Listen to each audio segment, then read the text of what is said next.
El proyecto de ley que vamos a votar es producto de un verdadero consenso entre los legisladores que integramos la Comisión de Legislación Laboral de la coalición de gobierno y los colectivos involucrados. Me atrevo a afirmar que nunca en la historia de este Parlamento los y las trabajadoras sexuales habían concurrido a tantas reuniones de trabajo donde fueron escuchados y tenidos en cuenta en la mayoría de los aspectos planteados. Un esfuerzo por interiorizarse y comprender las particularidades del trabajo sexual que colocan a los y las trabajadoras en situaciones de vulnerabilidad extrema desde varios puntos de vista. Hay que estar en contacto con quienes desarrollan el trabajo sexual, quienes lo protagonizan, para visualizar de los riesgos e incertidumbres que lo caracterizan. El texto del proyecto, originalmente presentado, tuvo varias modificaciones que son producto del intercambio que hubo con los actores involucrados. Luego de un proceso muy intenso y nutrido, llegamos al texto que hoy proponemos votar. Y también es válido aclarar que este proyecto fue trabajado en conjunto con el Ministerio de Salud Pública y el Ministerio de Trabajo y Seguridad Social. Sabemos que no es un proyecto de ley perfecto y que queda muchísimo trabajo por delante. Es perfectible como todo proyecto de ley y, naturalmente, hay aspectos en los que subsisten discrepancias, pero en los más relevantes hubo coincidencias. En el futuro, sin dudas, nos encontraremos discutiendo otras modificaciones para mejorar la normativa, como es habitual en este Parlamento. Hoy estamos proponiendo un proyecto que va en camino de crecer en derechos y garantías y tutelar, aumentar la protección y fortalecer la protección ya existente. Uruguay ha sido pionero en la región en cuanto al surgimiento de la legislación sobre trabajo sexual. La ley vigente del 2002 tuvo como finalidad proteger a quienes realizan el trabajo sexual y su aprobación fue un hito importantísimo que en su momento fue celebrado por los colectivos involucrados. Sin embargo, a más de 20 años de la entrada en vigencia, la protección es insuficiente y es imperioso seguir avanzando. Si nos empantanamos a la espera de un texto que sea más completo, que tenga todo lo que sería deseable, se nos pueden pasar 20 años más sin adecuar la normativa. Y cuando se pasa tanto tiempo sin revisar las leyes, en tiempos tan vertiginosos, se termina retrocediendo en derechos. El gran desafío sigue siendo proteger al trabajo sexual sin dejar de combatir la otra cara de la moneda, el flagelo del proxenetismo. Y en ese sentido, el proyecto viene a aportar herramientas de gran magnitud para los operadores jurídicos y administrativos, porque la persecución del proxenetismo debe convivir con la regulación del trabajo sexual. No vamos siquiera a plantear la polémica que existe desde tiempos inmemorables sobre la prohibición del trabajo sexual o la prohibición de los prostíbulos y whiskerías, porque además de la carencia de soporte constitucional de eventuales soluciones legales en ese sentido, no podemos nunca perder de vista que la prohibición conduce a la clandestinidad y esta indefectiblemente aumenta la vulnerabilidad que favorece al proxenetismo y a la trata de personas. Paso a resumir los aspectos más relevantes del proyecto de ley que proponemos votar hoy. Uno de los aportes más significativos del proyecto está en el artículo 28, que establece a texto expreso determinadas presunciones del proxenetismo. Este punto fue largamente reivindicado por los colectivos de trabajadores sexuales por entender que es una garantía fundamental para marcar la delgada línea que divide el proxenetismo del trabajo sexual realizado en locales y casas en que se presta el trabajo sexual. Y permítame detenerme, Presidenta, en la magnitud de esta innovación, que es una herramienta fundamental para los fiscales, jueces y autoridades administrativas. Se trata de indicadores característicos y específicos del proxenetismo, reflejados en forma sistemática en las sentencias judiciales y absolutamente incompatibles con la autonomía del trabajo sexual. Es por ello que, una vez acreditada su existencia, el delito del proxenetismo se presume configurado. Naturalmente que siempre será el juez competente el que determine en última instancia si las conductas investigadas encuadran en el tipo penal, que incluso podrán configurar también otros delitos como el de trata de personas. Va de suyo que esta numeración no es taxativa y que la doctrina y la jurisprudencia seguirán construyendo criterios al momento de identificar presunciones con más o menos fuerza a la hora de combatir el proxenetismo. La ley vigente contiene solamente una presunción respecto a quien explotara una finca para el ejercicio del trabajo sexual, percibiendo un beneficio excesivo. Esta previsión legal es ambigua porque no determina lo que es un beneficio excesivo, concepto que debe analizarse por el juez en cada caso concreto. Nótese que el legislador fue tímido al establecer que podrá presumirse incursa en el delito, distinto al texto propuesto que establece que se presume que existe proxenetismo cuando. Esto suma un aporte de gran importancia al combate del proxenetismo, una herramienta para fiscales y jueces. El valor agregado de este solo artículo es inmensurable, por lo que cuesta entender que se formulen críticas al respecto. A lo anterior se suma otra garantía incluida en el proyecto, que incorpora un nuevo requisito para quienes solicitan la habilitación de un prostíbulo: estar libre de antecedentes penales o involucramientos en delito de trata de personas con fines de comercio sexual, explotación sexual de niños, niñas y adolescentes, violencia basada en género, proxenetismo y tráfico o comercialización de drogas. Es oportuno resaltar que este requisito se agregó en la Comisión de Legislación Laboral a solicitud de los colectivos de trabajadoras y trabajadores sexuales, cuyos planteos, como dije, fueron escuchados y tenidos en cuenta. Otro de los temas más trascendentes del proyecto es el capítulo 8, que refiere a la seguridad social, que enumera las distintas opciones de inscripción en BPS, todos acordes con la realidad económica de las y los trabajadores sexuales. De esta forma se fomenta la formalidad, ya que esta es la principal herramienta para garantizar la cobertura en la seguridad social, es decir, subsidios, prestaciones para el trabajador, registro de historia laboral, que es fundamental para generar los derechos correspondientes jubilatorios. Las opciones para aportar a la seguridad social son monotributo común o general, creado por la ley número 18.083, monotributo social MIDES, creado por la ley 18.874, y 3, la conformación de cooperativas de trabajo de la ley 18.407. Otro punto a destacar del proyecto es que se elimine el Registro Nacional del Trabajo Sexual, previsto en la ley vigente. Si bien la ley vigente previó que el registro se lleve tanto por el Ministerio de Salud Pública como el Ministerio del Interior, actualmente el único que lleva el registro es el Ministerio del Interior. Es así que los y las trabajadoras sexuales se registran voluntariamente en la Dirección Nacional de Policía de Montevideo o en las jefaturas de Policía del Interior. Cuando se constata la existencia de trabajo sexual sin estar inscripto al registro, se realiza de oficio. La eliminación del citado registro es un reclamo de estos colectivos de trabajadoras y trabajadores sexuales de larga data, ya que no solamente no fue utilidad, sino que además fue una fuente sistemática de discriminación y estigmatización, alejando a los trabajadores sexuales de la formalidad. Implica una visión delictiva del trabajo sexual que no se compadece con la condición de trabajo que enmarca la ley. Este procedimiento de registro obligatorio, al día de hoy, obliga a los y las trabajadoras sexuales a vivir una violencia simbólica que evoca el fichaje de los criminales y los ha expuesto a lamentables situaciones de corrupción y abuso de poder por parte de algunos funcionarios policiales, por no detallar situaciones humillantes relatadas por los trabajadores que no hablaron del tema. Ningún otro trabajador tiene que pasar por este registro y a la luz de la implementación de la ley vigente no hay fundamento para mantener este requisito. En la misma línea de eliminar las referencias que evoquen similitudes con actividades delictivas o criminales, el proyecto no incorpora la disposición contenida en el artículo 3 de la ley vigente, que dispone que, entre comillas, por el solo hecho de su actividad no serían pasibles de detención por parte de la autoridad policial las personas que ejerzan el trabajo sexual de acuerdo a las normas establecidas en la presente ley.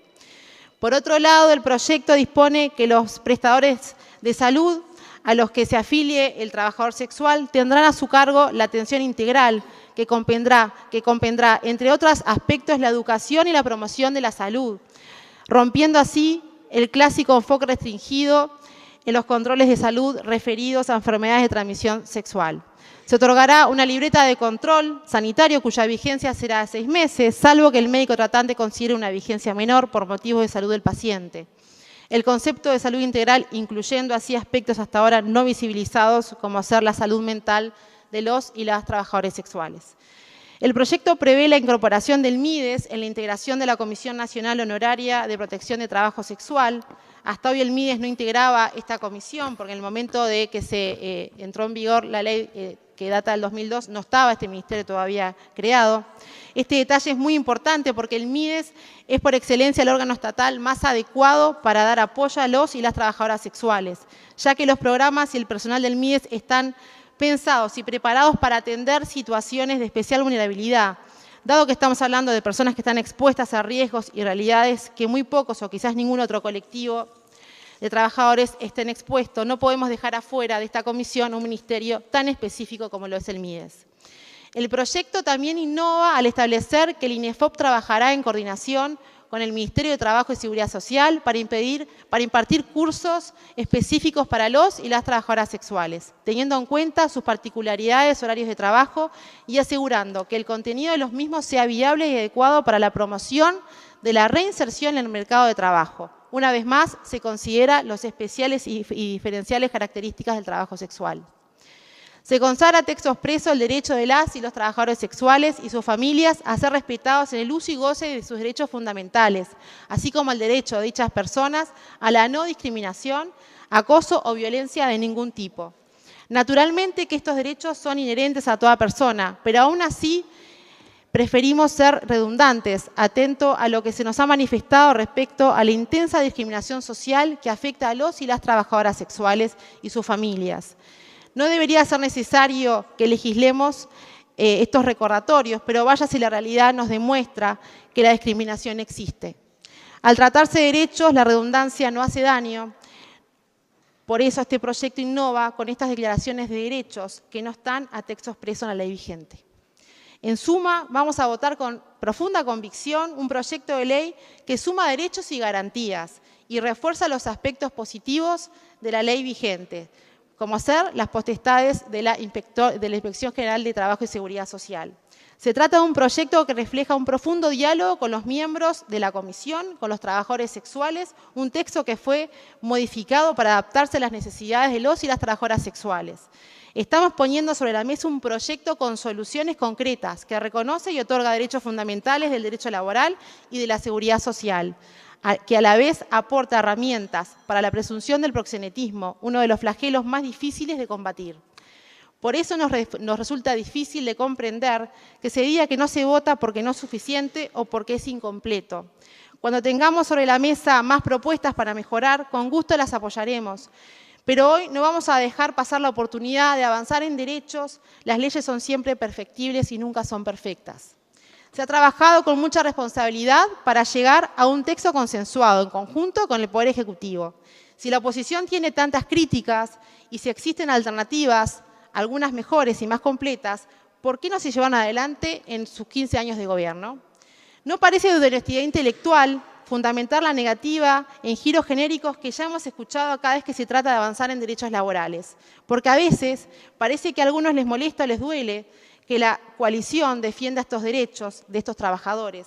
Parece que se ha construido un mito en que la defensa de los trabajadores es propiedad o bandera de determinados sectores políticos, y esto no es así, Presidenta. Escuchamos argumentos que podrían ser verosímiles para los partidos políticos que no han sido gobierno, pero no para quienes tuvieron 15 años ininterrumpidos para perfeccionar leyes o para generar leyes mejores a los que nosotros estamos proponiendo. Llamo al sistema político, estamos llamando al sistema político a reflexionar los temas que estamos debatiendo, porque cada día que pasemos sin actualizar la normativa vigente es terreno ganado para la precariedad laboral y para el proxenetismo en este caso. Hay que avanzar, pero no retroceder en derechos, porque estamos frente a flagelos que se nutren de la vulnerabilidad de los y las trabajadoras sexuales. La regulación del trabajo sexual y el proxenetismo son dos caras de una misma moneda. Y por esperar soluciones cuasi perfectas se nos han pasado más de 2 décadas sin actualizar la normativa. Los exhortamos entonces a votar este proyecto de ley, lo que no implica dar por terminado el tema, sino que por el contrario representa el inicio de un proceso de constante evolución. Muchas gracias. Gracias, Presidenta. No quería dejar pasar la oportunidad para responder a algunas cuestiones que se han planteado en este debate por parte de quienes también integran la Comisión de Legislación Laboral. No es cierto que este proyecto fue exprés, ni que no fue estudiado, ni que no fue trabajado. Este proyecto se empezó a elaborar hace ya 2 años y medio en conjunto con el diputado Gisdonian y en conjunto con el Ministerio de Trabajo y el Ministerio de Salud Pública. Y también en conjunto con los colectivos de trabajadoras y trabajadoras sexuales. Yo no entiendo por qué intentan de forma reiterada decir cuestiones que no son ciertas, porque francamente todos los que estuvimos en la comisión fuimos testigos y además nosotros mismos le comunicábamos al resto de los integrantes que estábamos trabajando en el proyecto de ley y que estábamos a la espera del texto que nos iba a proporcionar los miembros mencionados. Pasaron 15 años de gobierno de Frente Amplio y no hicieron absolutamente nada. Esta ley vigente que estamos derogando a texto expreso, si esto es aprobado en el Senado y se convierte en ley, es del año 2002. Durante los 15 años de gobierno del Frente Amplio, con bonanza económica y mayorías parlamentarias, no hicieron absolutamente nada. Fue en este periodo de gobierno que tomamos el guante de estos colectivos y trabajamos en consecuencia, porque los escuchamos, nos sensibilizamos, nos interiorizamos y abordamos esta temática que es tan difícil y es tan complicada, porque no es fácil abordar este tipo de trabajo por las características que tiene el trabajo sexual. Y tampoco está bien comparar una obra de construcción con un prostíbulo, porque son dos cosas totalmente distintas. En una obra de construcción no hay proxenetismo, no hay trata de personas. Entonces, creo que son comparaciones totalmente innecesarias e infelices. Y acusar a los miembros de la coalición que integramos la comisión de que estamos elaborando, presentamos un proyecto para la galería, es la verdad, y es una acusación que no esperaba del diputado que antecedió en el uso de la palabra, y él sabe perfectamente que no es así. Entonces, para mí es importante aclarar, Presidenta, que este proyecto de ley se presentó hace unas semanas, pero de forma permanente se les comunicó a todos los integrantes de la oposición y de la coalición que estábamos en plena elaboración en conjunto con el Ministerio de Salud Pública y el Ministerio de Trabajo. Este proyecto tuvo un pienso. Fuimos sensibles a la situación que nos plantearon las trabajadoras y los trabajadores en la comisión y fuera de ella, y fue que presentamos el mismo. Muchas gracias. Para finalizar y sin ánimo de seguir con un debate que, sin lugar a dudas, empaña el tratamiento de este proyecto de ley, que no era lo que nosotros aspirábamos en este debate, realmente me preocupa el tono y las acusaciones infundadas y los argumentos que denotan la poca lectura que se hizo al proyecto de ley que tenemos a consideración. Por un lado se dice que se favorece a los prostíbulos. Bueno, digan dónde favorecemos a los prostíbulos. Por otro lado dicen que desfavorecemos a las trabajadoras sexuales. Bueno, mencionen en dónde desfavorecemos a las trabajadoras sexuales. Y yo me pregunto, si tan preocupados están por la fiscalización, vuelvo a reiterarlo, Presidenta, porque realmente me sorprende que no se den cuenta. En 15 años de gobierno, ¿por qué no lo hicieron? Ahora se vienen a preocupar por esta situación, cuando tuvieron 15 años consecutivos de gobierno con mayorías parlamentarias y con bonanza económica para hacer lo que querían. No lo hicieron. Entonces, ¿por qué ahora que en este gobierno trabajamos este tema? No es cierto que fue exprés, porque lo trabajamos desde el momento que el Frente en la comisión nos presentó un proyecto de ley que no fue consultado con nosotros. Nos presentaron un proyecto de ley trabajado con alguno de los colectivos y a nosotros no nos habían comentado nada previamente. Y está bien, están en todo su derecho. ¿Y por qué nosotros no podíamos trabajar en un proyecto de ley alternativo? Si considerábamos que era oportuno y necesario y además habíamos escuchado a estos trabajadores y nos habíamos sensibilizado sobre este tema. Lo hicimos y lo presentamos y en todo momento informamos en qué estábamos con el mismo. O sea que acusarnos de que no hubo diálogo, de que no hubo estudio, es totalmente infundado y no es cierto, y es mentira. Entonces no podemos permitir que se nos acuse de tantas cuestiones que no son ciertas. Y además hemos atendido y recibido a estos colectivos en la comisión y fuera de la misma. Los hemos escuchado, hemos introducido modificaciones que nos plantearon ellos en diferentes circunstancias y las pusimos en el proyecto para que de alguna manera también, como son la parte interesada, obviamente, decidimos para su tranquilidad dejarlo a texto expreso. Y lo hablamos en todo momento y fuimos francos y sinceros en que esto era lo que no solamente aumentaba garantías, sino que le daba más derechos, y es lo que es este proyecto de ley. Le estamos dando más derechos y garantías a estos colectivos que han sido históricamente estigmatizados y discriminados. Yo lamento profundamente que el Frente Amplio hoy en este recinto, en este Parlamento, haya hecho esos discursos que claramente no condicen con su relato histórico de defensa de los trabajadores y sobre todo de los más vulnerables. En el día de hoy no están votando un proyecto de ley para favorecer a los trabajadores más vulnerables. Al contrario, no van a votar, es decir, están a favor de que quede la ley vigente, que lejos de brindarle más derechos, ha retrocedido por no haberse podido ayornar en estos 20 años que ha estado vigente. Así que yo lamento profundamente que no acompañen este proyecto de ley, pero sobre todo lamento que se haya mentido de la forma que se mintió en este plenario, porque se dijeron cosas que no son ciertas, sobre todo por personas que no son miembros de la comisión y que por lo tanto, para poder acusar con el dedo, deberían de informarse un poquito más antes. Muchas gracias.